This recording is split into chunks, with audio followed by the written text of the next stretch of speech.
ఇవాళ అంబటి రాంబాబు గారికి court bail మంజూరు చేయడం జరిగింది. మేము అనుకున్నట్టుగానే దేవుడు మా యందున్నాడు, అన్ని గమనిస్తున్నాడు. మాకు జరిగినటువంటి అన్యాయాన్ని కూడా ఆయన గమనించాడని నేను అనుకుంటున్నాను. ఆ రోజు వెంకటేశ్వర స్వామి దర్శనం అయిన తర్వాత జరిగినటువంటి ఈ ఇన్సిడెంట్స్ అన్ని ఏవైతే ఉన్నాయో అదంతా కూడా వెంకటేశ్వర స్వామి గారి దర్శనం అయిన తర్వాత జరిగింది. సో అన్ని ఆయన గమనిస్తూ దేవుడు మా యందు ఉండి ఇవాళ మాకు రాంబాబు గారికి బెయిల్ రావడం జరిగింది.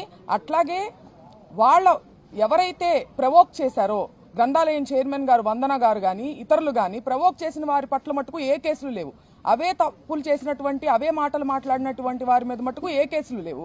వాళ్ళకి స్టేషన్ బెయిల్ ఇచ్చేసి పంపించేయడం జరిగింది. దాడి చేసిన వాళ్ళు ప్రవోక్ చేస్తే నోరు జారినందుకు ఇతరితర కేసులు పెట్టి ఒక కేసులో బెయిల్ వచ్చినప్పటికీ ఇంకా రిమాండ్ ఎక్స్టెండ్ చేసే ప్రయత్నంలో పీటీ వారెంట్లు వేసి మమ్మల్ని ఇబ్బంది పెట్టే ప్రయత్నం చేసినప్పటికీ ఎవ్వరూ దేవుడికి మించిన వాళ్ళు కాదు.